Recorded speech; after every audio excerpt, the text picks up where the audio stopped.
Jadi ada yang baik, ada yang buruk. Cuma kebanyakan yang menyebar itu inner child itu seolah-olah buruk. Padahal inner child juga bisa juga baik. Ya, kenangan masa kecil yang baik.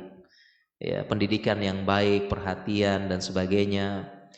Tapi ada juga yang saking baiknya malah tidak bagus untuk masa depan. Terlalu dimanja, terlalu difasilitasi, terlalu nyaman pas kecil, ya terlalu serba ada. Ini pun inner child-nya berpengaruh terhadap ketika dewasa, terutama ketika menikah nanti.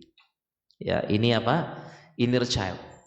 Ya, ada yang baik, ada yang buruk. Ya, cuma banyaknya yang buruk yang menyebar di masyarakat, ya. Dan inner child yang buruk termasuk luka batin.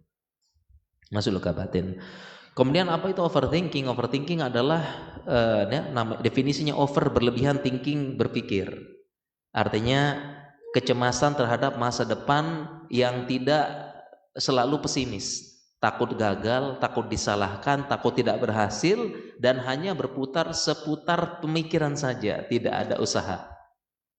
Itu apa? Overthinking ya, istilahnya ya. Jadi over, berlebihan, thinking, berpikir. Kebanyakan mikirnya gitu loh. Ya, jadi kalau mau mulai sesuatu takut salah, takut gagal, takut tidak berhasil, takut memulai, dan berputar itu saja, nggak jalan-jalan. Overthinking itu penjelasan ringkas. Kemudian burnout, ya burnout itu ya sama, burn terbakar, out itu keluar. Ya, jadi burnout artinya ya terjemahnya itu, terjemah lepasnya kelelahan kronis fisik dan mental, burnout. Ya, kelelahan kronis baik fisik dan mental. Udah capek dan sudah sangat lelah. Ya, baik fisik maupun mentalnya. Ya, terutama mental ya. Terus-menerus mendapatkan hal tersebut, terus-menerus mendapatkan tekanan, terus-menerus mendapatkan beban, tidak ada istirahat sama sekali. Akhirnya terjadilah burnout, kelelahan kronis ya, fisik dan mental. Seperti itu. Nah, sekarang kita lihat, sekarang itu definisi ringkas ya. Tentunya kalau panjang kan ada kuliah SKS-nya ya, 2 SKS lah ya dapat ya kalau mau panjang. Sekarang bagaimana secara kedokteran sekarang ya, secara syariat ya. Secara syariat ya. Jadi kalau Islam mengakui bahwasanya yang namanya jiwa hati itu sebagaimana tubuh. Jadi kalau tubuh bisa sakit, maka jiwa dan hati juga bisa sakit. Ya, manusia bisa terluka secara tubuh dan manusia juga bisa terluka secara jiwa dan emosional. Ya, sehingga Islam itu mengakui adanya sedih, kecewa, lelah, itu ada dalam Islam. Ya, dan bahkan mengakui ada penyakit jiwa. Penyakit jiwa, ya, amrodun nafs ada dalam Islam, itu diakui, bukan suatu hal yang diingkari. Ya, bahkan dalam Islam itu kecewa, sedih, lelah, capek, mendapatkan tekanan psikologis normal dan wajar. Jadi normal dan wajar. Ya. Kenapa? Karena para nabi pun mendapatkan hal demikian. Para nabi juga menjalaninya. Para nabi merasakan. Ya. Jadi Islam tengah-tengah. Ya. Jadi sedih, kecewa, lelah, capek, mendapatkan tekanan psikologis wajar dan normal. Dalam Islam normal itu. Kenapa? Karena para nabi juga menjalaninya.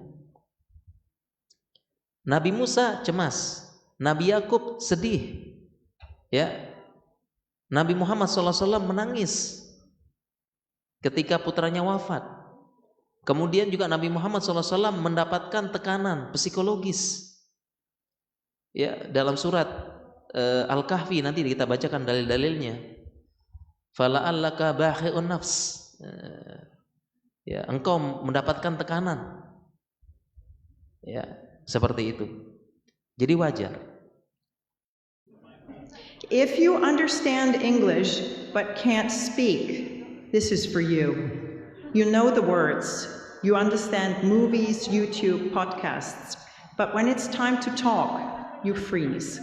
It's not your fault. You just never use the right method With Pramova, you practice live conversation. Ya, dan Islam juga mengakui juga ada penyakit-penyakit jiwa. Ya.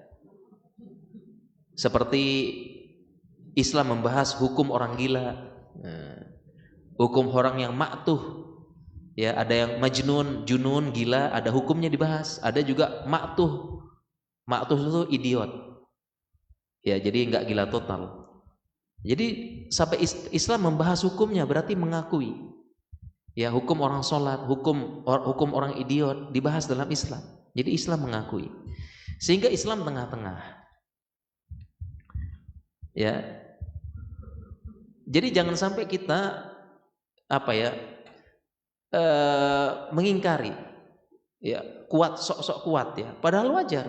Sedih wajar, cemas wajar. Kemudian kecewa wajar, ya, kemudian mendapatkan tekanan juga wajar, ya, itu normal,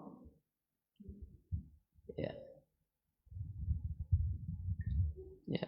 Sebagaimana contoh misalnya ya, kita baca hadisnya pelan-pelan. Contohnya misalnya Nabi Musa, beliau cemas.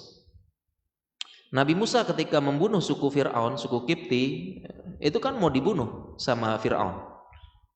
Karena ketahuan beliau yang bunuh. Sehingga datanglah faja'a rajulun ila aqsal Madinah, datang orang memberikan peringatan kepada Nabi Musa, keluar segera dari Mesir. Kalau enggak kamu nanti dibunuh. Maka dalam Al-Qur'an dikisahkan fa asbaha Musa fil madinati khaifan yataraqqab. Ini disebutkan kisah Nabi Musa dalam Al-Qur'an. Nabi Musa di tengah kota fil Madinah khaifan yataraqqab. Dia takut dan yataraqqab. Yataraqqab itu artinya mengawasi. Taraqabah, yurakib, raqib, mengawasi situasinya awas, melihat kanan kiri. Karena dia sedang di tengah kota, lihat kanan kiri, ya, merasa awas, khawatir, cemas, waspada karena kalau ketangkap dibunuh. Dan ini siapa? Nabi Musa. Nabi Musa cemas, cemasnya seperti itu. Dan Nabi Musa, para nabi manusia. Coba aja kita sekarang, saya sedang ngisi kajian, Pak dokter, cepat kabur dari Jakarta. Kenapa? Ketangkap dibunuh lah. Saya bisa kejang-kejang di tempat mungkin ya. Bisa kayak cacing kemanasan, kemana nih gitu ya. Nah, ketangkap dibunuh. Ya. Jadi cemas wajar.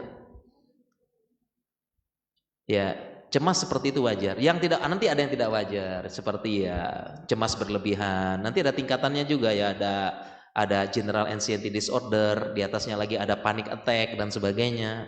Ini yang nggak wajar kalau sudah berlebihan. Kita bicara yang wajar-wajar dulu ya. Jadi Islam tuh mengakui, validasi ada gitu. Ini ada. Demikian juga dengan Nabi Yakub, beliau sedih. Anaknya berpisah dengan Nabi Yusuf. Anaknya dimakan serigala, siapa yang nggak sedih? Anaknya dimakan serigala, sedih. Berpisah dengan anak tercinta. Coba aja bayangkan kita ada berita anak kita dimakan sama siapa gitu. Gimana kita nggak sedih? Saya sedih dong. Sedih beliau. Apalagi akhirnya beliau membaca ternyata ini makar saudara-saudaranya. Udah tahu Nabi Yakub, tapi anak-anaknya nggak ngaku, makin sedih lagi. Ya, saking sedihnya Nabi Yakub disebutkan dalam Al-Qur'an wabyadul ainah minal huzn. Sampai matanya memutih karena sedih. Jadi wajar. Disebutkan dalam Al-Qur'an, matanya memutih, hilang pupilnya, bahasa anatominya ya, pupilnya yang hitam nih. Hilang. Tertutup sama artinya matanya sudah ya katarak total. Ya, memutih. Ya, karena sedih. Disebut dalam Al-Qur'an, Nabi Yakub sedih sampai matanya putih total. Ya, mungkin pendekatan kita katarak. Sedih, jadi normal, wajar. Sedih wajar. Ya, enggak ada yang salah sedih. Yang salah kalau berlebihan sampai depresi. Ya, kalau tadi cemasnya sampai general anxiety disorder, sampai panic attack dan sebagainya. Wajar, normal. Islam mengaku ini normal, jadi wajar. Ya, demikian juga dengan Nabi SAW, beliau menangis, dapat musibah nangis, normal. Normal ketika Ibrahim wafat, ya, ketika anak beliau wafat, beliau menyaksikan sendiri dalam keadaan diambil nyawanya, Ibrahim sesak napas, Beliau menyaksikan beratnya wafat anaknya, sesak napas akhirnya nyawanya dicabut. Ya, bapak siapa yang nggak sedih? Lihat anaknya sesak napas 1-2, dilihat terus akhirnya meninggal. Siapa yang nggak sedih? Ya, dan ketika Ibrahim sedih wafat anaknya beliau, maka sahabat Abdurrahman bin Auf mengatakan Nabi SAW menangis. Ya, Nabi SAW menangis. Kemudian dilihat sama sahabat Abdurrahman bin Auf, beliau mengatakan, wa anta ya Rasulullah, engkau nangis ya Rasulullah. Ya, maka Nabi bersabda, ya ibna Auf innaha rahmah. Iya, aku menangis, ini adalah tangisan rahmah. Kemudian beliau pun mengatakan, innal aina tadma wal qalba yahzan wala naqulu illa ma yarda rabbuna wa inna bi firaqika ya Ibrahim la mahzunun. Sesungguhnya air mata mengalir, hati sedih, dan tidaklah kami berkata dan berbuat kecuali apa yang Allah ridho. Dan kami berpisah dengan engkau wahai anakku Ibrahim la mahzunun, kami bersedih.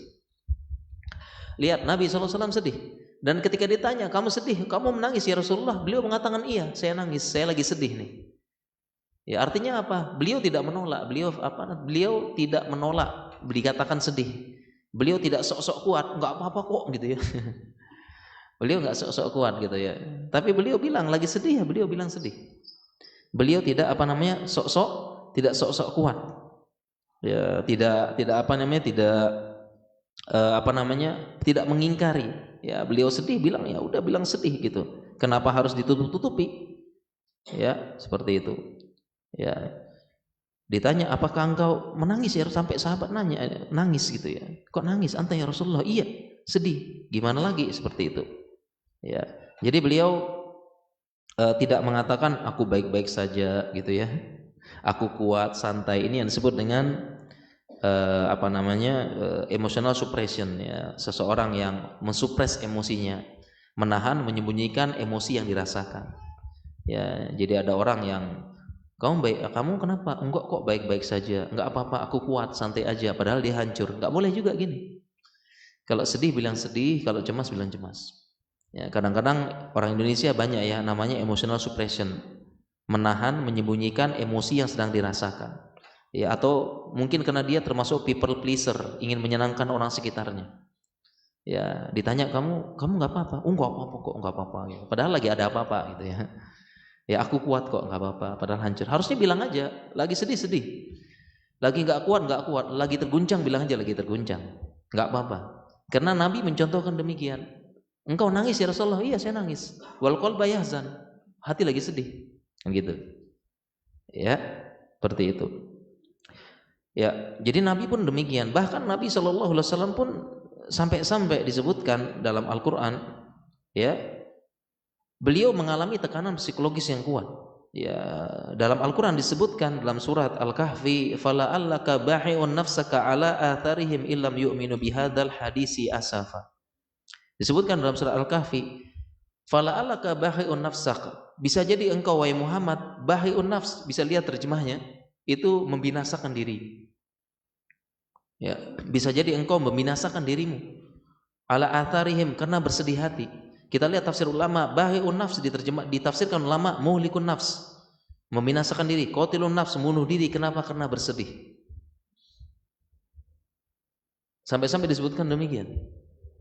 Bahi'un nafs itu membinasakan diri. Coba buka tafsir terjemah surat Al-Kahfi sekarang. Terjemah fala'allaka bahi'un nafs, bisa jadi engkau Muhammad membinasakan dirimu karena sedih. Tafsirnya ya, muhlikun nafs, qatilun nafs, membinasakan diri, membunuh diri karena bersedih. Jadi Nabi SAW sampai merasakan seperti itu, sedih yang mendalam. Kenapa? Sebagian ulama menjelaskan karena umatnya banyak yang, karena dakwahnya tidak diterima. Ini bedanya kita sama Nabi. Sampai-sampai sedih yang membinasakan diri. Fala'allaka bahi'un nafs 'ala atharihim illam yu'minu bihadzal hadisi asafa, karena mereka tidak beriman. Lam yu'min. Ya. Dan wajar, normal. Jadi sedih yang mendalam wajar, apalagi ujian berat. Normal semua. Ya, jadi dalam Islam kita mengakui itu semua. Ya. Intinya bahwasanya Islam mengakui. Ya, ada sedih, kecewa, sedih yang mendalam, ya, sedang cemas, itu normal dan wajar. Yang tidak wajar adalah kalau berlebihan, terus menerus menyesali nasib, menyesali takdir. Ini yang tidak dibenarkan dalam Islam. Ya, tidak dibenarkan dalam Islam. Ya, dan meskipun Islam mengakui ada penyakit-penyakit tersebut, Islam juga mengajarkan hati bisa disembuhkan, jiwa bisa ditenangkan, bahkan ada doa untuk ketenangan. Allahumma anta rabbi la ilaha illa anta khalaqtani wa ana abduka wa ana lahdika wa adika mastata'tu, dan seterusnya. Ya, Abu Lakab ini itu doa istighfar ya. Allahumma ini abduk wa ibnu abdik wa ibnu amatik nasiyati biyadik mading fiya hukmuk adlun fiya qada'uk ras'aluka bi kulli ismin huwa lak wa samaita bihi nafsak, dan seterusnya. Itu doa untuk ketenangan, sampai-sampai ada dalam Islam diajarkan. Ya. Ya, dan Islam mengajarkan semua itu bisa disembuhkan. Trauma, luka batin, apa, semua bisa disembuhkan. Ya, semuanya bisa disembuhkan. Seperti itu. Ya. Oke. Jadi ini Islam tengah-tengah. Ya, Islam tengah-tengah, ya, memvalidasi dan tidak juga berlebihan, seperti itu. Baik, sekarang kita bahas satu persatu. Ya, kita bahas satu persatu ya.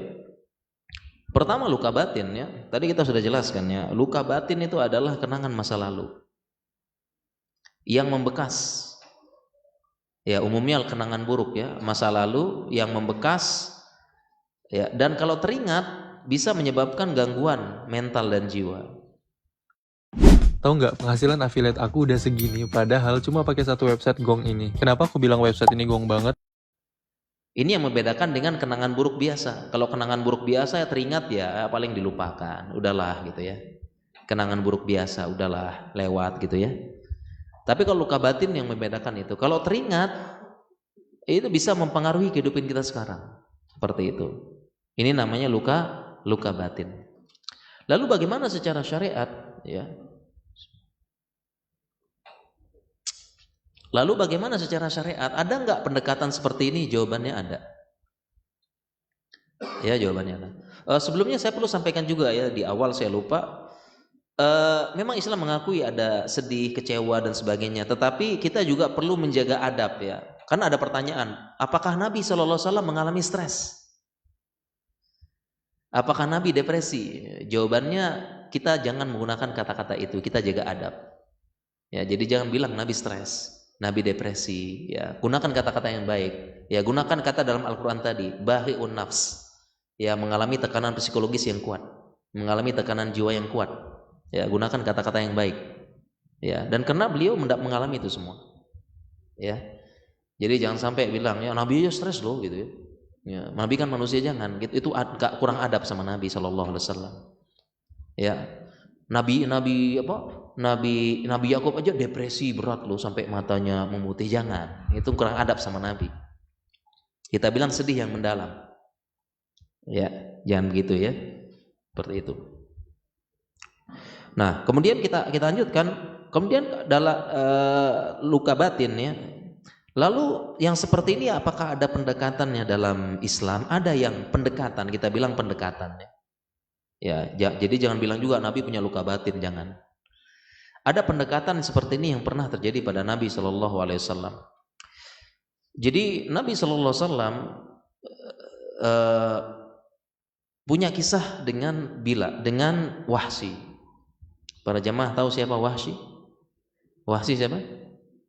Wahsy pembunuh yang membunuh paman beliau Hamzah. Nah, Wahsy ini ya, dia membunuh Hamzah ya dengan cara pengecut. Ya, dengan cara pengecut. Ya. Dan ketika Wahsy masuk Islam, datang ke Madinah, maka Nabi pun memanggil Wahsy. Ya, kemudian beliau pun berkata pada Wahsy, benar tidak bagaimana cara kamu membunuh pamanku? Nah, Nabi SAW melakukan cek dan recheck karena Nabi SAW mendengar bahwasanya Hamzah ini dibunuh dengan cara pengecut dan tidak benar, dia tidak pengecut. Maka Nabi pun ketika ketemu Wahsy nanya kepada Wahsy, ya supaya nggak kilawakol, tanya ke sumber primernya langsung. Bagaimana cara kamu membunuh pamanku? Maka Wahsy pun cerita. Dia cerita. Dan memang benar Wahsy ini membunuh paman Nabi dengan cara pengecut. Ya, bagaimana cara pengecutnya? Yaitu Wahsy ini dia datang ke perang Uhud bukan ikut perang. Jadi dia nggak ikut perang. Dia nggak ikut perang Wahsy. Dia cuma datang ngawasi dari jarak jauh, mendekati pelan-pelan.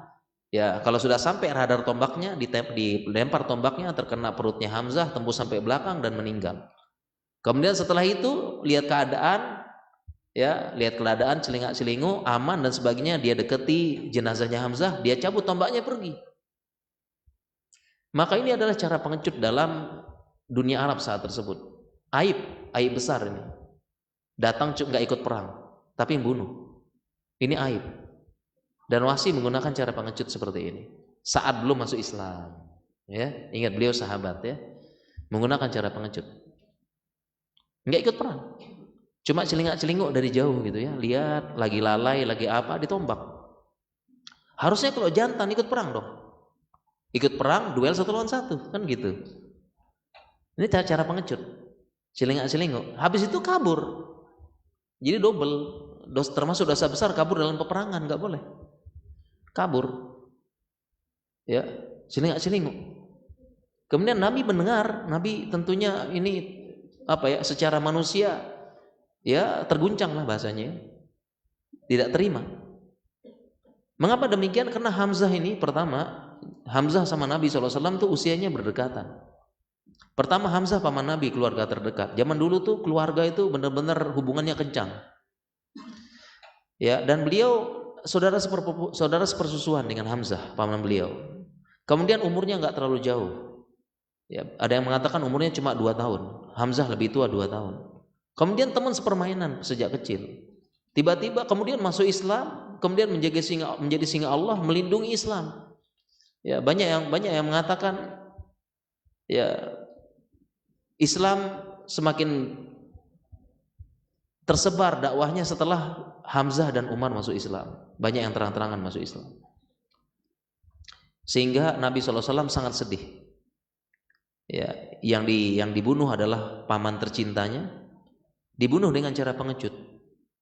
Mungkin kalau Hamzah terbunuh dengan cara jantan, ya memang terbunuh dalam peperangan, mungkin Nabi terima. Sebagaimana keluarga-keluarga lain beliau terbunuh dalam peperangan, Nabi terima, ikhlas. Beliau ikhlas. Tapi ini terbunuh dengan cara pengecut. Nah, sehingga ketika Wahsy bercerita kepada Nabi dan Nabi mendengarkan ternyata beritanya sahih, maka Nabi SAW berkata kepada Wahsy, hal tastati' an tughayyiba anni wajhak. Apakah ya engkau mampu untuk memalingkan wajahmu dariku? Ya, kalau bisa ya, wajahmu ini jangan kelihatan dengan mukaku, jangan kelihatan dengan mataku. Jadi Nabi ngomong gitu sama Wahsy, hal tastati an tughayyibu anni nafsak. Di riwayat yang lain ghayyib anni wajhak. Ya, kalau bahasa enaknya Indonesia itu kalau bisa jangan tampakkan wajahmu di depanku ya, kayak gitu. Jadi Nabi SAW, jadi Wahsy ini ya kalau mau salat jamaah dia belakang-belakang. Kalau dengar kajian Nabi belakang-belakang. Jangan atau dia pakai penutup wajah. Jangan sampai Nabi lihat wajahnya. Ya. Kenapa kira-kira? Nabi maafkan enggak Wahsy? Maafkan enggak? Maafkan apa enggak? Maafkan, tapi Nabi jangan lihat, saya enggak mau lihat wajahmu lagi. Apakah karena benci sama Wahsy? Nabi benci sama Wahsy? Enggak. Kenapa? Karena pendekatan sekarang ya luka batin, kenangan buruk lah bahasanya. Jangan bilang luka batin ya, kenangan buruk. Jadi ada yang deket-deket nih. Karena Nabi punya kenangan buruk. Ya, setiap ingat ketika melihat, Nabi khawatir ketika melihat mukanya Wahsy, beliau langsung ya nggak terima. Normal, wajar lah, normal, wajar. Lagi manusia nggak terima. Ya, wajar. Dan ini juga untuk kebaikan Wahsy. Jangan sampai nanti Nabi sedang ngobrol dengan sahabat gembira, tiba-tiba datang Wahsy, kemudian Nabi berubah wajahnya, sahabat nyalain Wahsy, kamu sih datang-datang kan gitu. Kamu datang-datang merusak suasana kan gitu. Ini juga untuk kebaikan Wahsy. Jadi Nabi SAW memaafkan Wahsy dan beliau pemaaf. Ya, tetapi beliau punya kenangan buruk. Nah, pendekatan sekarang luka batin. Jangan sampai beliau teringat. Ya, wajah berubah dan sebagainya. Kayak begitu.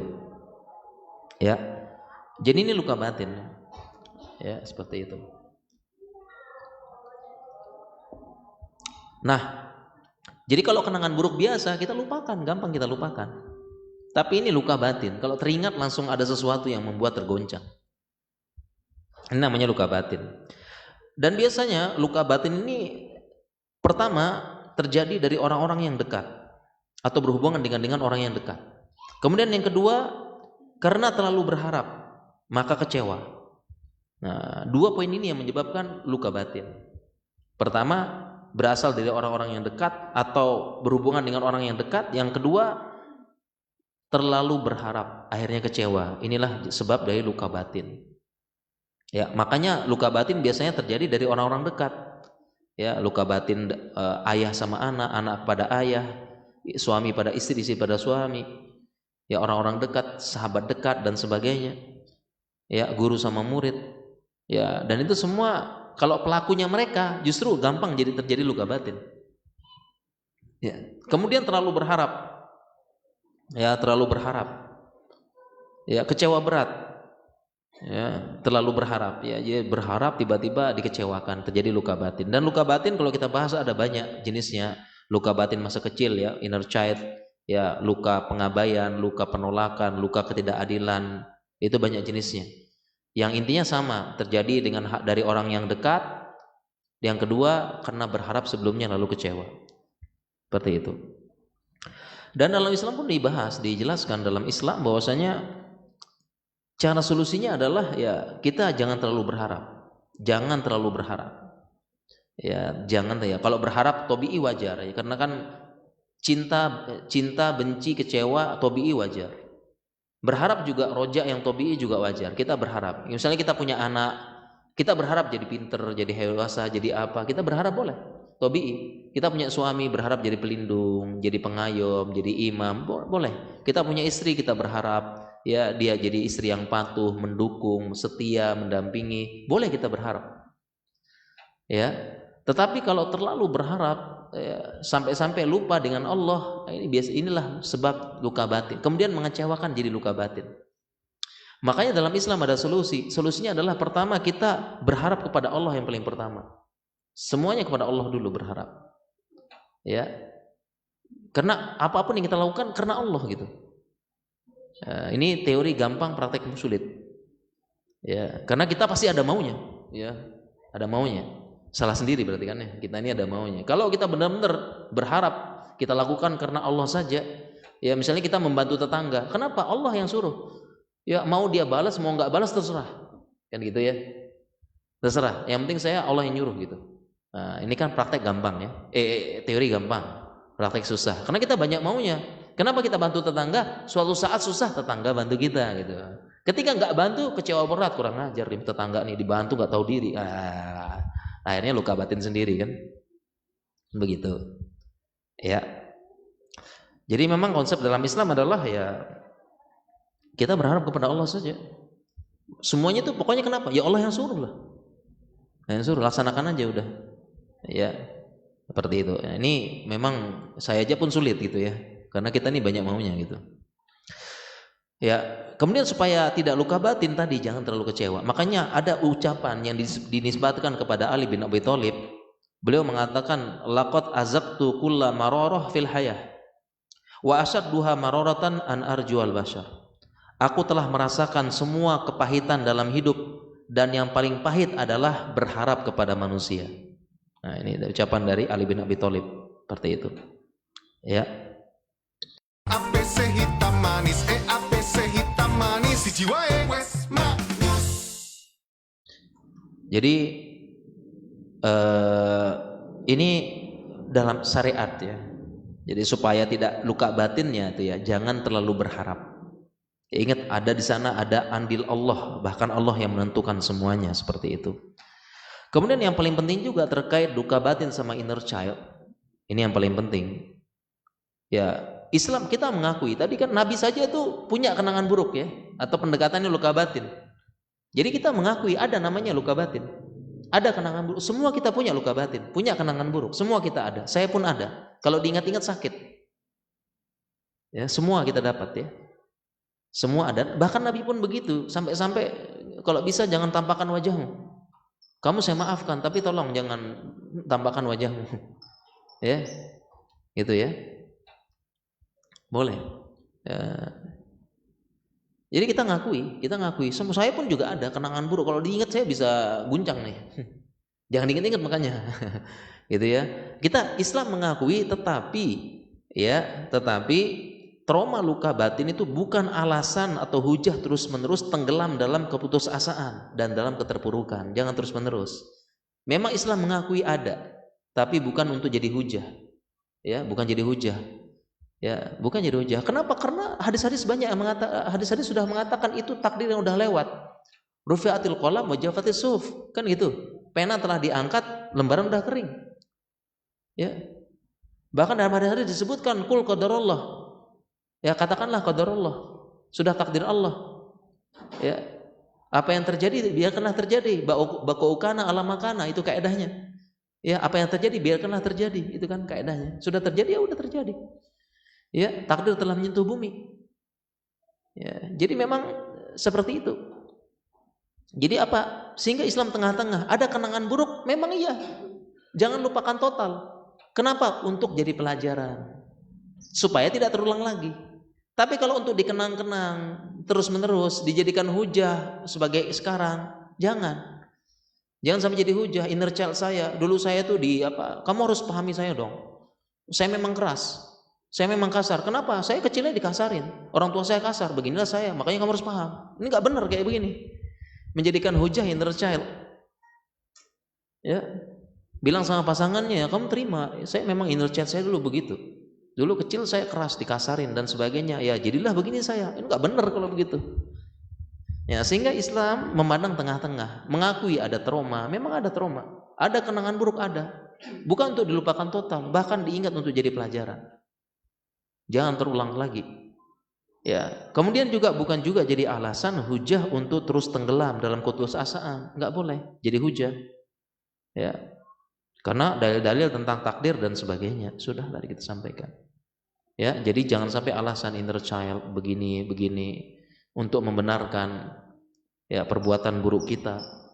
Ya, untuk membenarkan kita enggak bisa berubah. Karena memang inner child saya dulu begitu pas kecil. Ini enggak benar. Ya, jadi harus berubah seperti itu. Ya. Baik. Kemudian kita lanjutkan ya. Ya, lanjutkan. Tadi jadi itu ya inner child, dan juga kalau kita bahas sedikit tentang inner child ya, memang sisi anak kecil dalam diri seseorang. Pengalaman masa lalu, kasih sayang, penolakan, ketakutan, penghinaan, kekerasan dan kurangnya perhatian. Itu yang buruk ya. Ya, jadi memang kita akui ya, kalau orang seperti itu bisa jadi dia pas kecil ya kurang kasih sayang, dihina, dibanding-bandingkan, dibully, ya. Maka pas sudah besar bisa jadi dia kurang percaya diri, takut ditolak, mudah cemas, sulit percaya orang lain, haus validasi, ya. Pengen bahagia, validasi dulu, pamer dulu, seolah-olah nggak bisa bahagia kalau nggak dipamer, ya. Kemudian perfeksionis bisa jadi. Ya, tadi juga inner child ada kaitan dengan burnout, ya, mudah lelah mental. Karena dari kecil udah capek. Ya, sehingga dewasanya gampang burnout, sudah kronis. Ya, dan yang lain-lain seperti itu. Ya, itu wajar. Ya, jadi sekali lagi Islam tengah-tengah ya, tengah-tengah terkait dengan luka batin sama inner child. Ya, jadi bukan enggak ada itu. Ya, enggak ada itu luka batin, enggak benar ada. Islam mengakui. Ya. Ya, tapi nyikapinya tengah-tengah. Ya. Demikian juga kita bahas sekarang bagian overthinking. Tadi sudah kita jelaskan secara sekilas ya. Overthinking itu ya dia terlalu banyak mikir. Berputar seputar pemikiran tapi enggak gerak-gerak. Sehingga dia ketika ada sesuatu, melaksanakan sesuatu, mengambil keputusan sesuatu, kebanyakan mikir. Jangan-jangan, takutnya, khawatirnya, takut salah, takut gagal, takut ditolak, ya. Terus selalu mempertimbangkan masa lalu terus. Waktunya Coy Day. Rasakan kejutan nikmat. Ya, memikirkan pendapat orang apa, ya apa kata orang atau people pleaser. Makanya overthinking nih banyak yang people pleaser, ya pengen nyenangkan semua orang, apa kata orang, nggak bisa. Ya, ini tidak bisa seperti ini, ya tidak bisa kita menyenangkan semua orang, people pleaser. Jadilah diri sendiri selama kita benar, ya selama kita benar, nggak bisa kita mengharapkan. Makanya, dan ini sudah jelas kalau kita kaitkan dengan syariat, sudah dijelaskan para ulama zaman dulu kala. Ya ucapan Imam Syafi'i, ucapan ulama-ulama yang lain, ya misalnya ucapan Imam Syafi'i, beliau mengatakan ridon nas goyatun la tudroh, ridho semua manusia tujuan yang tidak bisa tercapai. Kita tidak bisa membuat semua manusia ridho, pasti mau sebaik-baik apapun kita pasti ada yang komentar buruk. Makanya jangan jadi people pleaser, nggak enakan. Selama kita selama kita nggak salah, nggak menzalimi orang, ya sudah. Kenapa enggak? Laksanakan aja. Ya ini people pleaser ada. Ya, artinya takut nolak, takut enggak ini. Nah, biasanya overthinkingnya people pleaser ini karena terlalu banyak mikirin apa kata orang. Jangan gini. Ya. Dan patokannya adalah selama sesuai syariat dan tidak menzalimi orang lain dan kita punya passion di situ, laksanakan. Tidak usah peduli kata orang, dan tentunya setelah musyawarah. Ya, tidak usah peduli, tidak usah enggak enakan jalan, karena enggak enakan inilah atau people pleaser bahasanya yang menyebabkan Abu Thalib enggak jadi masuk Islam. Ya, enggak enakan ini yang menyebabkan Abu Thalib tidak jadi masuk Islam. Padahal Abu Thalib sudah mengakui masuk Islam, dia sudah bilang, sudah mengakui secara lisan agama ponakanku ini yang benar. Bahkan mendukung lahir batin, ya. Dan kemudian ketika akhir hayatnya, ketika menjelang wafat, di sebelahnya Nabi SAW. Ya ammi qul la ilaha illallah kalimatan uhajju bika indallah, uhajju laka biha indallah. Wahai pamanku, ucapkanlah la ilallah yang menjadi hujahku untuk melindungi engkau nanti di hari kiamat. Kasih syafaat. Ya ternyata sebelahnya ada Abu Jahal dan sebagainya. Ya. Apakah engkau membenci agama nenek moyang kita? Ya, akhirnya ragu-ragu akhirnya meninggal. Enggak enakan sama kaumnya. Ya. Padahal kalau enggak ada Abu Jahal, Abu Lahab datang saat itu, masuk Islam di akhir hayatnya. Maka jangan jadi kita ya berusaha, ya karakter orang beda-beda. Ya, kalau saya pribadi termasuk yang people pleaser kayaknya nih, ya, suka nggak enakan gitu ya.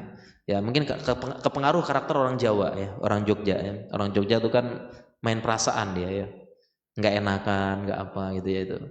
Ya kalau ngomong itu lihat-lihat dulu gitu ya. Itu people pleaser ya. Itu ya nolaknya susah gitu ya, nggak enakan ya. Karakter ya seperti itu. Ya. Tapi prinsipnya begitu ya. Nah ini jangan sampai kita overthinking. Intinya solusi dari overthinking dalam Islam, ya pertama, selama tidak melanggar syariat, selama tidak menzalimi orang lain, selama sesuai dengan passion kita, dan setelah kita musyawarahkan, bismillah jalan. Nggak usah kebanyakan overthinking. Justru overthinking ini bahasanya tuh tengah-tengah antara ya dan tidak. Dan berputar sekitar itu saja. Ya, kan orang overthinking itu kan kelamaan mikir gitu loh. Mau jalan enggak gitu lama. Nah, justru ini yang disuka setan. Justru setan tuh suka yang ini. Lebih suka yang ini daripada yang ya enggak. Makanya definisi was-was itu kan tengah-tengah. Yuwas wisufi sudurinas. Was-was itu tengah-tengah. Misalnya dalam pelajaran fikih, ya. Mau sholat, pelajaran dasarnya kan mau sholat. Dia ragu-ragu sudah, mohon maaf ya, udah kentut atau apa enggak? Dia ragu-ragu, udah batal apa enggak? Ya, maka setan tuh lebih suka orang tuh kelamaan mikir, batal apa enggak? Dia lebih suka yang kayak gini, was-was kayak gini. Justru ini ngabisin waktu, enggak jelas, enggak apa, kayak gitu. Justru itu setan sukanya yang tengah-tengah gitu, was-was, dibuat manusia was-was. Ya nggak jelas, waktunya nggak produktif. Justru begitu. Mending kan langsung kalau batal ambil wudhu, Kalau nggak batal, lanjut sholat kan gitu selesai. Tapi setan itulah namanya yuwaswisu fi sudurin nas, was-was dibuat. Ya. Dan begitu tingkatannya sampai nanti ada godaan nih, saya sudah kafir apa enggak ya, gitu-gitu ya, ada pertanyaan tuh. Saya sudah kafir apa enggak gitu. Nah, ini pertanyaan. Namanya overthinking. Ya. Nah, jadi seseorang yang terus-menerus berputar masalah apa yang dia baca, apa yang dihadapi, ya itu solusinya adalah kita pertegas langsungnya, kita bismillah jalan, musyawarah jalan. Jadi solusinya adalah pertama kita hilangkan keraguan was-was tersebut dengan banyak doa. Ya, kemudian solusinya juga adalah kita pertegas. Makanya dalam Islam ada kaidah al-yaqinu la yazulu bisyak. Yakin itu tidak bisa hilang dengan keraguan. Ya, justru setan suka yang ragu-ragu, tengah-tengah ini. Ya, tengah-tengah. Makanya kita diajarkan misalnya kaidah tadi yang sudah batal belum, kita kembalikan ke hukum asal. Ya, misalnya tadi ya, saya sudah wudu. Kemudian saya ragu-ragu batal apa enggak. Maka enggak usah lama-lama ragu-ragunya, kembalikan ke hukum asal. Saya masih ada wudu saya. Kayak gitu. Ya, ini dalam Islam, dalam pengambilan keputusan. Ya, kita diajarkan ada kembali ke hukum asal dan sebagainya, seperti itu.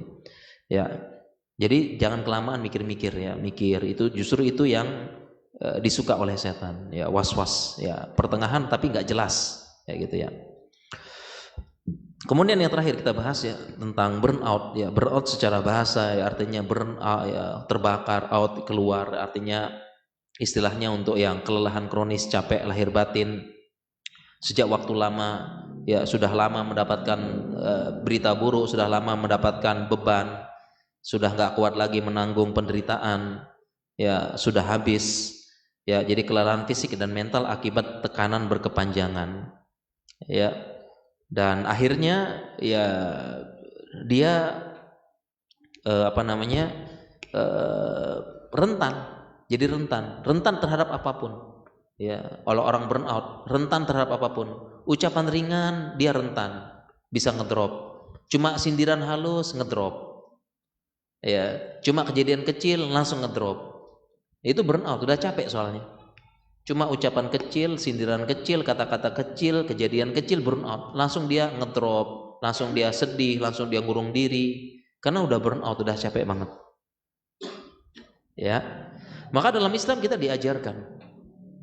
Nah, solusinya dalam Islam kita diajarkan badan kita dan jiwa kita punya hak. Ya, Nabi SAW bersabda, "Inna li nafsika 'alaika haqqun." Sesungguhnya jiwamu punya hak. Di riwayat yang lain menggunakan kata-kata badan, "Inna li badanika 'alaika haqqun." Sesungguhnya badanmu punya hak.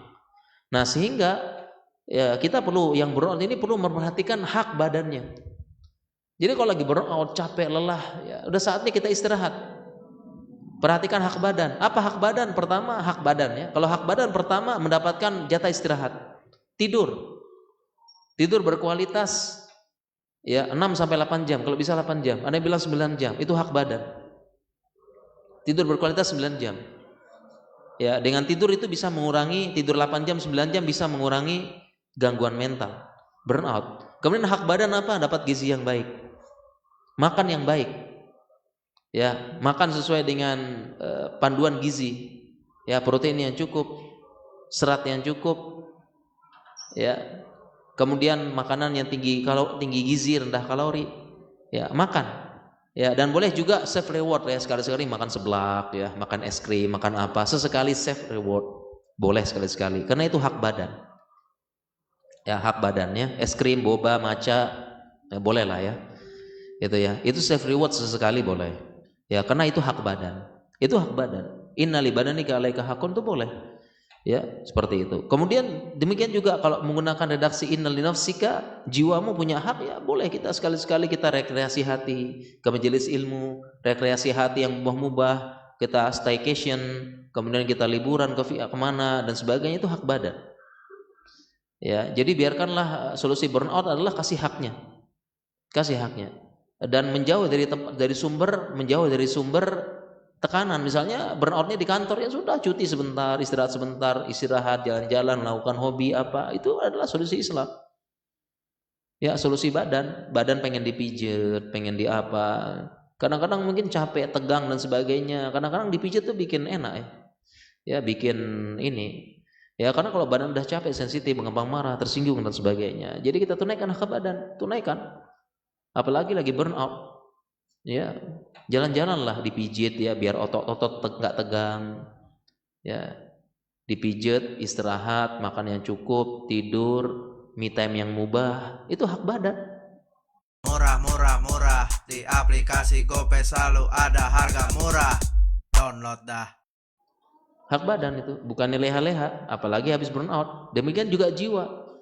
Ya, hiburan syar'i dan hiburan kauni. Hiburan syar'i ya kajian majelis ilmu dan sebagainya. Yang kauni ya jalan-jalan. Kemana, lakukan hal mubah, ya, olahraga dan sebagainya. Hobi-hobi yang mubah itu boleh, itu adalah haknya badan. Seperti itu. Ya. Dan penjelasan ulama tadi terhadap yang tadi adalah fihi al-hasu ala rifqi bin nafs, anjuran untuk bersikap lembut terhadap diri sendiri. Ya, diri sendiri. Ya.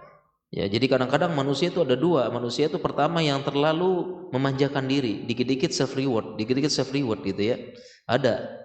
Ya, dikit-dikit self reward ya, dikit-dikit harus apa, dikit-dikit jalan, dikit-dikit staycation, dikit-dikit healing, dikit-dikit apa. Kayak gitu ya. Ya, ini self reward ya, self reward berkedok kemiskinan gitu kan. Ya, jangan kayak gitu. Ya, akhirnya utangnya banyak gitu ya, jangan. Ya, tapi ada juga manusia yang dia tidak memperhatikan dirinya. Padahal Nabi bilang jiwa punya hak, badan punya hak. Ya, kalau capek istirahatlah. Ya, jangan kerja keras terus, jangan ini terus dan sebagainya seperti itu. Ya, ini istilah dari burnout. Ya, badan punya hak itu solusi dari agama kita ya, seperti itu insyaallah. Ya.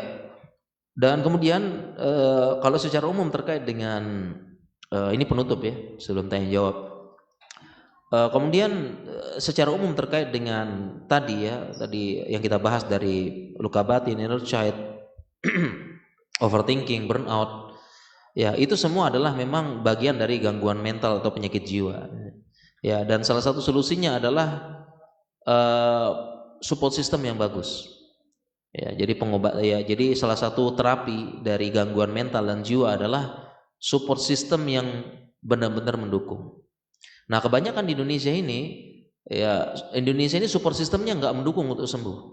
Makanya Indonesia ini yang sinting jadi gila, ya, yang stres jadi skizofren. Kenapa? Karena support systemnya bukan yang dukung, malah membuli. Di Indonesia ini nggak paham sama namanya penyakit mental dan penyakit jiwa. Justru support sistemnya yang bikin tambah parah di Indonesia, karena belum teredukasi dengan baik. Justru support system itu mendukung. Contohnya ada orang depresi berat ya. Iya, dia lagi sakit hatinya. Jangan disamakan dengan kita yang hatinya lagi sehat. Dia lagi sakit hatinya. Ya, maka dia support systemnya harus paham. Ya, jangan sampai support systemnya malah ngebully. Ada orang depresi, sedih, ya malah support systemnya bilang begini, kamu nih hidup cuma sekali, sedih kayak begitu aja, keluar sana, nikmatin hidup. Ya, ini nggak benar nih. Justru ini yang bikin tambah sakit. Ya, tambah sakit ini. Support system yang kayak begitu, dia nggak paham.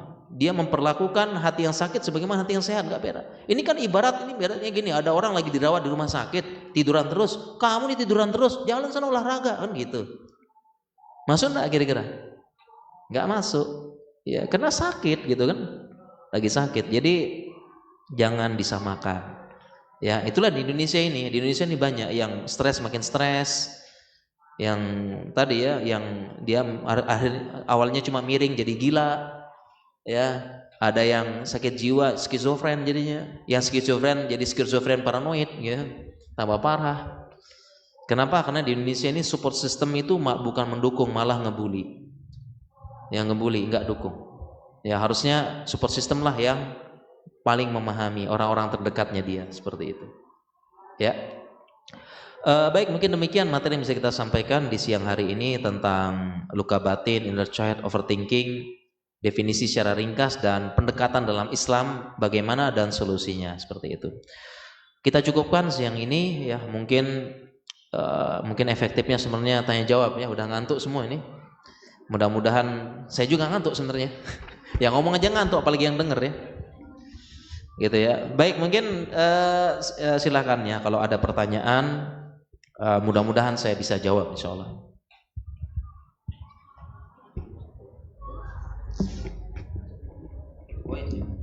Bismillah.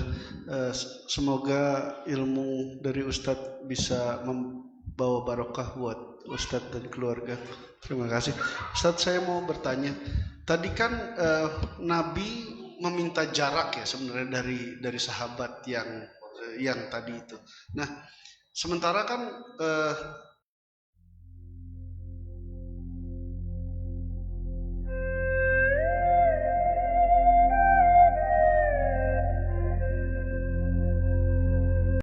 di satu sisi tadi Ustadz juga bilang bahwa luka itu kan banyak datang dari keluarga ya, dari orang dekat.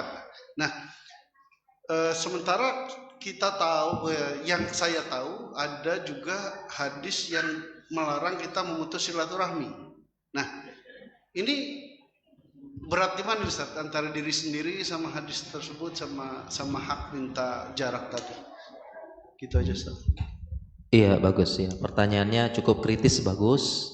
Ya, artinya menjaga jarak sama tidak boleh memutus silaturahmi. Memang tidak boleh ya.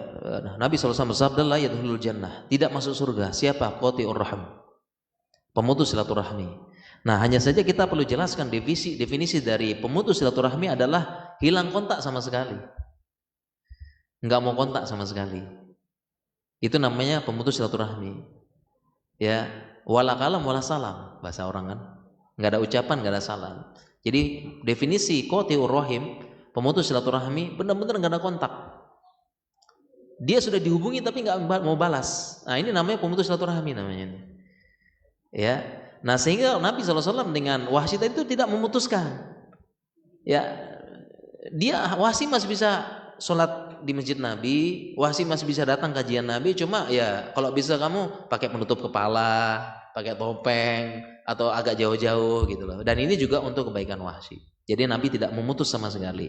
Demikian juga dengan keluarga. Ya, misalnya ada keluarga NPD misalnya kan, ini kan kalau sudah berurusan sama NPD kan kiamat gitu kan.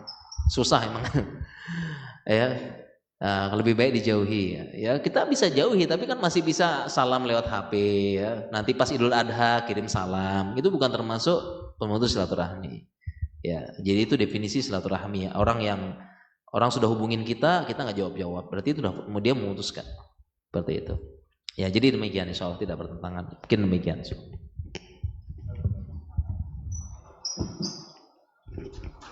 Kalau tadi kan mungkin cuma keluarga Ustaz, tapi pada kenyataannya itu banyak anak yang trauma sama orang tua. Ini kasusnya malah lebih berat lagi. Gimana itu menyembuhkan inner child apa luka batinnya si anak itu ketika misalnya dia harus bertemu orang tua untuk berbakti kan. Makanya kan kadang-kadang lebih memilih untuk menghindar. Ya, memang tidak dipungkiri ya ada orang tua yang dia tidak sayang sama anaknya ya, mungkin dia keras, bahkan tidak tanggung jawab, tidak menafkahi dan sebagainya. Akhirnya anaknya kita akui seperti itu. Ya, tapi dalam Islam ya ada pertanyaan bahkan fatwa ya, seperti itu ya, orang tuanya menzolimi dia, tidak menafkahi, tidak apa. Pertanyaannya, apakah saya tetap berbakti pada orang tua saya? Jawabannya iya, tetap berbakti. Karena dalam Islam tidak ada pengecualian. Ya, wabil walidaini ihsana. Ya, berbakti kepada orang tua enggak ada pengecualian di situ. Ya, berbakti. Ya, berusaha berbakti.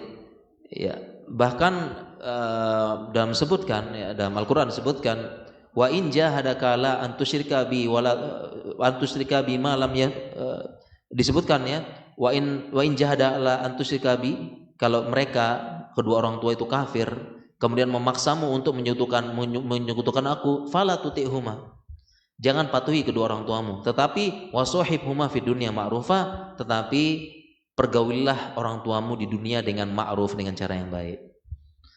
Ya, bahkan orang tuanya ini bukan zolimi lagi, memaksa kekafiran, maksa-maksa anaknya kafir. Ya, tapi dalam Islam bilang fala tuti'huma, jangan patuhi, tapi wasahibhuma fid dunya ma'rufa, tetap pergauli orang tua dengan baik, berbakti yang baik gitu. Jadi ini lebih parah nih, lebih parah ya. Kafir maksa-maksa kafir, tetap disuruh sahibhuma fid dunya ma'rufa. Nah, apalagi yang ya mungkin menzolimi tapi masih muslim.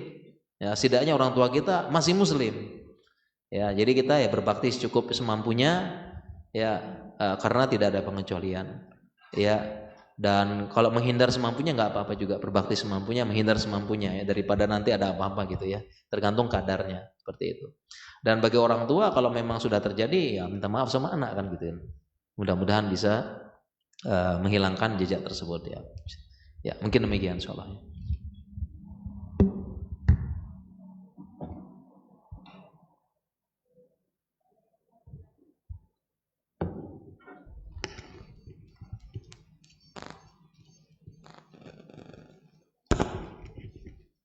Assalamualaikum Ustaz.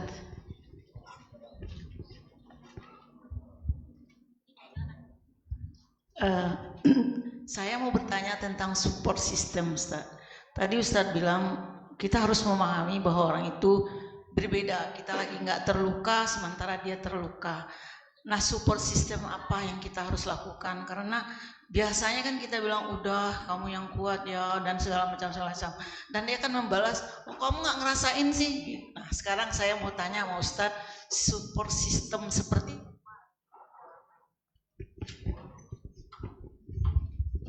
Ya baik ya, jadi support system itu adalah orang yang terdekat dengan kita, yang bisa memahami keadaan kita dan mau mensupport kita. Itu kan definisi dari support system. Ya, definisi secara ringkas. Orang yang terdekat dengan kita, berada sekitar kita, sering ketemu kita, memahami keadaan kita dan mendukung kita. Itu namanya support system. Ya, jadi secara umum kita punya support system. Kita harus butuh support system. Ya, terutama ketika kita sedang sedih, kecewa, berat dan sebagainya. Ya, dan support system ini dia bisa, pokoknya dia sekedar berjumpa, sekedar bertemu, ya memberikan nasihat, maka kita jadi kuat lagi. Ini namanya support system namanya ya. Dan kalau pendekatan agama, Nabi SAW punya support system yang bagus, yaitu Khadijah, ya, yang mendukung beliau. Ya, ini support system. Ya, contoh misalnya ya, jadi Nabi SAW ketika mendapatkan wahyu pertama, beliau kan pulang ketakutan, ya, sampai ketakutannya menggigil, normal. Ya, kenapa demikian? Karena lagi bertahanus tiba-tiba muncul makhluk. Ya, muncul makhluk. Yang makhluk ini ya, siapa? Jibril ya. Tiba-tiba peluk Nabi. Dipeluk dengan erat. Jadi Nabi dipeluk dengan erat. Kenceng pelukannya. Kemudian mengucapkan Iqra, bacalah. Nabi mengatakan, "Ma Nabi qori, saya nggak bisa baca." Dipeluk lagi 3 kali dipeluk. Dan dipeluk dengan erat. Ulama menjelaskan kenapa Nabi SAW dipeluk oleh Jibril dengan erat. Kencang sekali bahkan, supaya Nabi itu tahu bahwasanya ini nyata, bukan mimpi. Jadi ini nyata, bukan mimpi, bukan bayang-bayang, tapi ini nyata. Makanya itulah fungsi pelukan Jibril 3 kali. Sadar.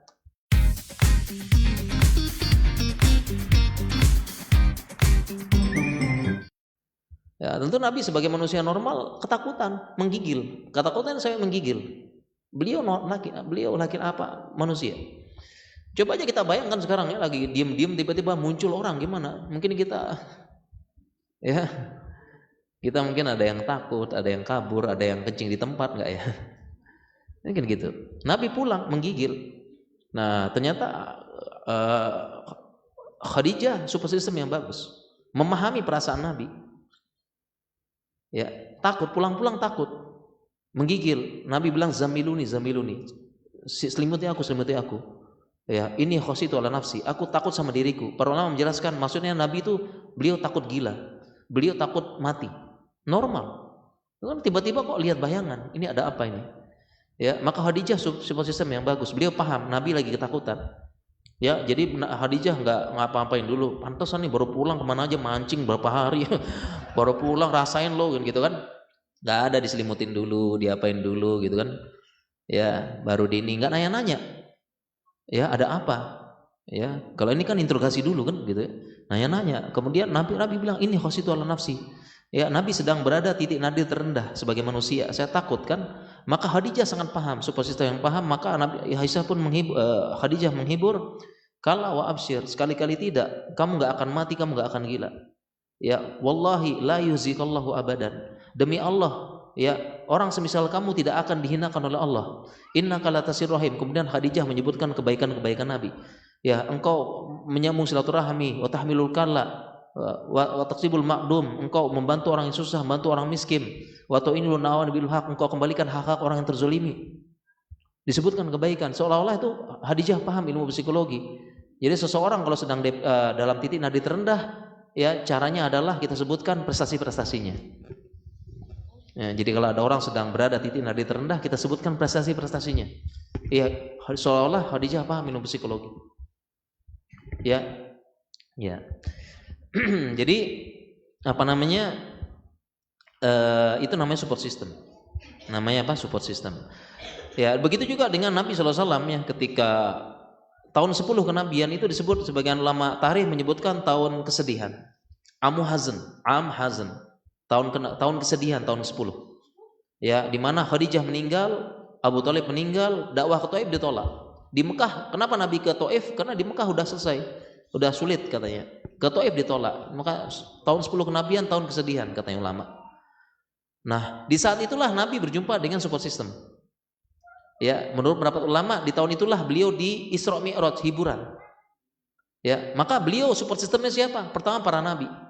Maka beliau diisrokan kemana? Ke Masjidil Aqsa, mengimami para nabi, dan beliau berjumpa dengan nabi-nabi. Ya, kemudian dinaikkan ke langit, ketemu dengan para nabi ulul azmi, ketemu Nabi Adam, Nabi Musa, Nabi Ibrahim dan sebagainya, ketemu dengan Nabi Yusuf.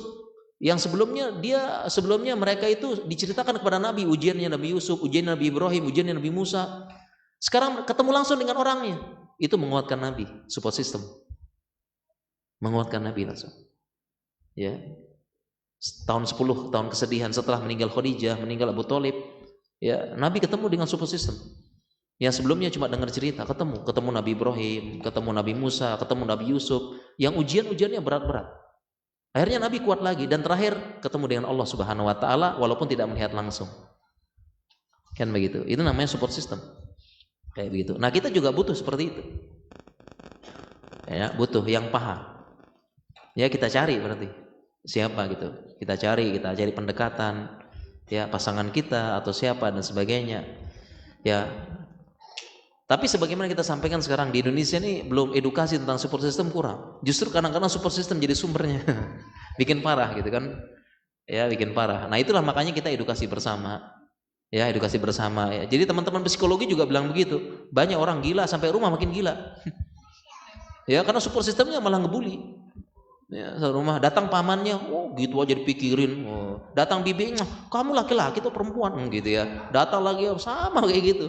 Ya, mau paman datang apa semua ngebully gitu. Makanya ini support system. Yaitu teman-teman psikologi, silakan tanya ke psikiater. Mereka kita Indonesia support systemnya malah ngebully seperti itu. Ya. Jadi itu maksudnya support system, maksudnya. Support system dan tadi pendekatan syariat. Ya, Nabi SAW pun punya support system. Seperti itu ya, yang mendukung. Ya, jadi bagaimana kalau malah support systemnya yang menghancurkan, ya itulah bagian edukasi kita edukasi dan cari yang lain seperti itu ya. Mungkin itu ya, mudah-mudahan kita bisa menjawab tentang support system.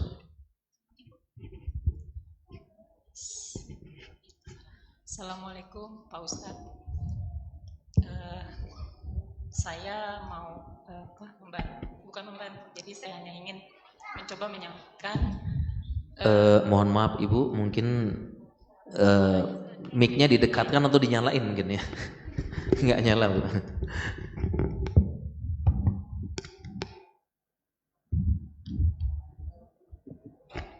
APC hitam manis, APC hitam manis, siji wae wes maknyus.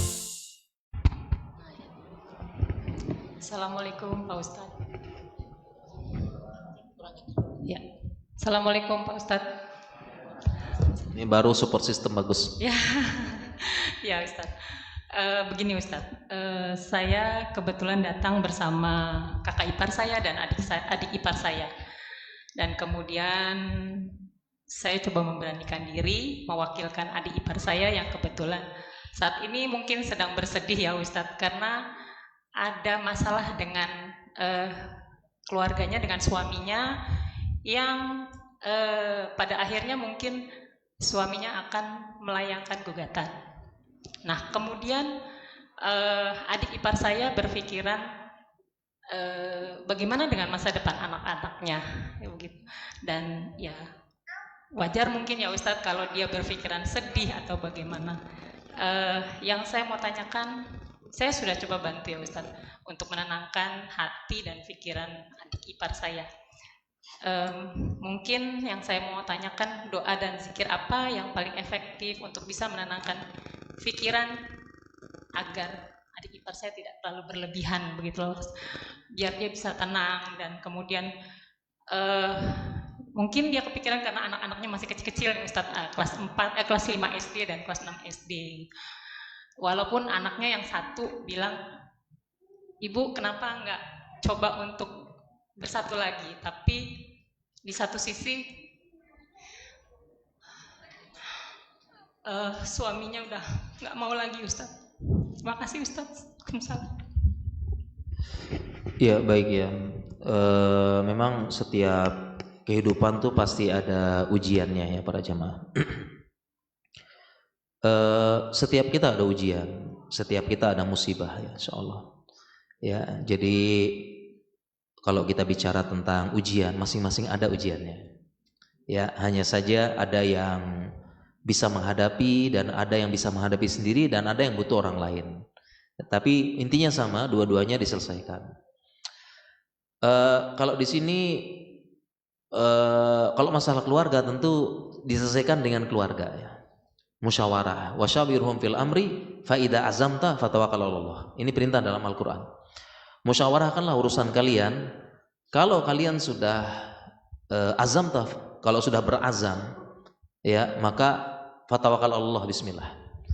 Musyawarah, berazam, laksanakan, tawakal. Ini maksud ayat tadi. Wasyawirhum fil amri fa idza azamta fatawakkal 'alallah. Ya, yang jadi ya. Justru perintah Islam itu musyawarah, bertekad dengan keputusan, laksanakan. Ya, justru jangan lama-lama. Lama-lama ini malah bikin apa tadi? Setan kan tengah, justru setan lebih suka apa? Yang tengah-tengah. Aduh, gelisah gimana kalau begini. Justru setan suka. Itu yang disuka. Kalau keluarga sudah musyawarah, wasawirun fil amri, ada keputusan, azam, bertekad, wa tawakkal 'alallah, bismillah. Udah, gitu aja. Ya, sebagaimana Allah menakdirkan adanya pernikahan. Kenapa Allah menakdirkan ada syariat talak? Karena pada talak ada solusi juga. Karena terkadang pada talak ada solusi, makanya ada syariat. Kayak gitu ya. Jadi intinya semuanya ini kembali kepada keputusan keluarga, musyawarahkan seperti itu. Ya, dan ya semua keputusan ada konsekuensi kan gitu ya. Ya, musyawarah ada, semua ada. Justru yang bimbang 1 tahun gak ada keputusan, nah ini malah bikin overthinking terlalu lama kayak gitu ya.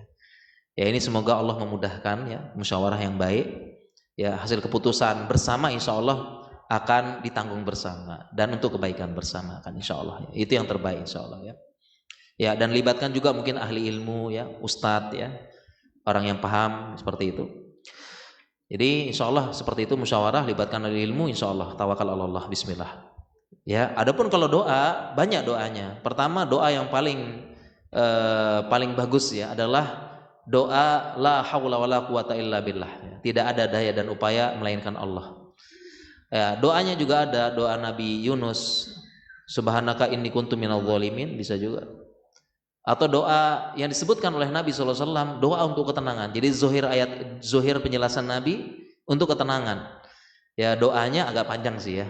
Allahumma inni abduk wa ibnu abdik wa ibnu amatik nasiyati biyadik mading fiya hukmuk adlung fiya qada'uk nas'aluka bikulli ismin huwalak samaita bihi nafsak wa anzaltahu fi kitabik aw alamtahu ahadan min khalqik aw ista'tarta bihi fil ilmil ghaibi indak anta ja'alal qur'an rabi'a qalbi wa nur rasuldi wa zahaba hammi wa ghammi.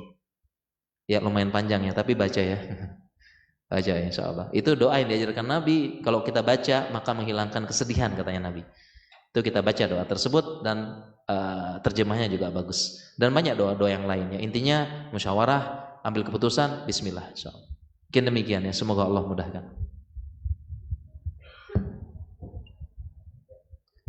Kalau nggak ada ini ada pertanyaan kertas ya, mudah-mudahan bisa jawabnya. Udah jam 2 juga ya ternyata ya. Baru Zega Fit Glow Me. Kami vitamin untuk kulit glowingmu. Zega Fit Glow Me.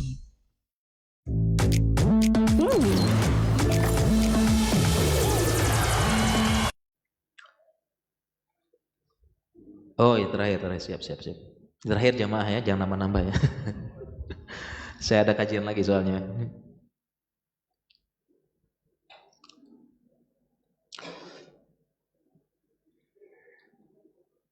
Ya, ada kerabat didiagnosis apa nih? Condrat disorder, psikopat. Ya, Masya Allah ya. Yang katanya setelah baca-baca tidak bisa sembuh. Namun orang tuanya selalu melindungi perbuatan mencuri, berhutang, tindakan impulsif dan lainnya. Sementara kami sebagai keluarga mengarahkan jangan dimanja, dilindungi. Biar mendapatkan sanksi hukum sosial, mana yang lebih efektif ya. Kalau psikopat memang ya, kalau benar diagnosisnya psikopat ya, tentunya dan apalagi di sini ada kata-kata disorder. Kalau kata-kata disorder berarti udah penyakit. Nah, dan itu hanya bisa didiagnosis oleh ahlinya. Jadi kita jangan coba-coba diagnosis orang lain tanpa tahu ilmunya. Ya, dikit-dikit, apalagi sekarang ya, dikit-dikit langsung nuduh orang lain NPD. Oh, dia kan NPD gitu ya. Ya, padahal dia nggak pernah belajar apa itu NPD. Karena diagnosis penyakit kalau sudah ada kata disordernya harus didiagnosis oleh ahlinya. Ya, sebagaimana diabetes itu kan harus ahlinya diagnosis ya. Jadi begitu ya. Ya kalau memang psikopat ya, psikopat berarti ngeri memang nih psikopat nih, dihindari ya. Karena psikopat ini bahasa syariatnya bila rohmah, dia nggak punya rasa kasihan, nggak punya kasihan, kemanusiaannya udah dicabut. Nah, psikopat nggak peduli sama orang lain, nggak peduli perasaan, nggak peduli ini psikopat ini. Ya ini ngeri-ngeri sedap psikopat emangnya seperti ini, dan dia memang sudah butuh butuh terapi khusus ya. Biasanya psikopat terapinya memang ya masuk rumah sakit jiwa, dikurung dulu ya, karena dia psikopat gitu ya. Makanya kalau kita masuk rumah sakit jiwa tuh memang ada kurungan untuk yang ngamuk-ngamuk dan sebagainya ya. Jadi dia apakah tidak bisa sembuh? Bisa sembuh, cuma sulit ya. Sulit ya, sama kayak NPD bisa sembuh apa enggak? Bisa, tapi sulit ya. Karena orang NPD itu ya dia tidak ngaku kalau dia sakit, malah nuduh orang lain NPD juga gitu ya. Itu NPD ya. Kayak gitu. Ya, lalu bagaimana kalau ada seperti ini? Ya memang kita butuh bantuan profesional ya. Artinya ya, libatkanlah psikolog, psikiater ya, kemudian libatkan profesional. Nah, dengan kita melibatkan profesional ini kan enak kasih masukan ke keluarganya. Jadi supaya kita nggak tengah-tengah juga. Ya nggak tengah-tengah, dia psikopat ya, beneran psikopat ya, dengar kata ahlinya solusinya apa, seperti itu ya. Jadi ya kalau saran saya ini libatkan profesional ya untuk bisa membantu.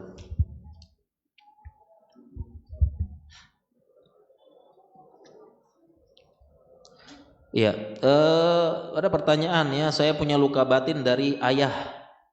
Pernah dibuat hampir jadi gelandangan, dikasarin, disuruh minta-minta, hampir dilecehkan temannya, tapi dia diam saja. Selingkuh di depan mata, sekarang udah pisah sama ibu. Pertanyaan, apakah berdosa jika saya tidak ingin melihatnya lagi? Saya sudah memaafkan.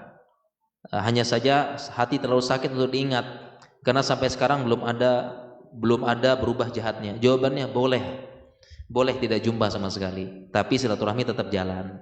Ya minimal pas Idul Fitri kirimlah ya, kirimlah taqabbalallahu minna minkum kan gitu kan, tidak mutus sama sekali. Ya boleh kita menghindarinya boleh. Ya meskipun ayah kita boleh. Ya boleh kita menghindari selama tidak sampai memutuskan hak-haknya.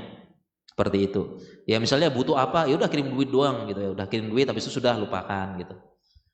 Sekiranya dia butuh uang dan benar-benar butuh uang maksudnya ya, bukan untuk judi, bukan untuk selingkuh gitu ya. Apa wasiat saya yang akan menikah karena sifat saya yang keras, khawatir tidak bisa menjadi istri dan ibu yang baik nanti. Ya, insya Allah jangan jadikan inner child tadi sebagai alasan. Ya. Insya Allah bisa berubah. Betapa banyak orang-orang berubah. Contoh ya, dalam satu riwayat disebutkan Umar bin Khattab menceritakan tentang bapaknya Khattab. Ya, Umar bin Khattab menceritakan bapak saya keras katanya, sangat keras bapak saya. Dia keras, orangnya sangat keras. Ya, bahkan dia terkesan tidak peduli dengan anaknya. Jadi kalau saya pergi mengembalakan unta sama kambing, pulang-pulang ditanya kabarnya kambing sama untanya dulu. Ya, saya nggak ditanya katanya Umar. Jadi bapak dia diceritakan ya dalam riwayat, bapak Khattab tuh keras, syadidun goliz, keras dia orangnya. Dan memang akhirnya Umar jadi orang seperti itu juga. Nah, tapi bukan jadi alasan inner child-nya Umar jadi orang yang keras apa dan sebagainya. Ya, akhirnya karakter dasar ini dipertahankan tapi digunakan untuk kebaikan. Kayak gitu. Jadi bukan alasan ya. Ya, jadi ya itu kalau gitu berarti inner child juga itu ya. Nah, Umar ceritakan ya, Khattab tuh keras kan ya. Mendidik keras anaknya. Seperti itu. Ya. Jadi jangan khawatir ya, insya Allah masih bisa berubah ya, karena itu ya bukan hujah untuk hal yang sekarang, semua bisa berubah dengan baik begitu. Baik, mungkin demikian bisa kita sampaikan, mudah-mudahan bermanfaat dan mudah-mudahan Allah memperbaiki hati kita, menguatkan mental kita, dan Allah membuat kita ikhlas dan kita bisa mengamalkan ilmu yang kita dapat. Subhanakallahumma bihamdika asyhadu an la ilaha illa anta astaghfiruka wa atubu ilaik. Assalamualaikum warahmatullahi wabarakatuh.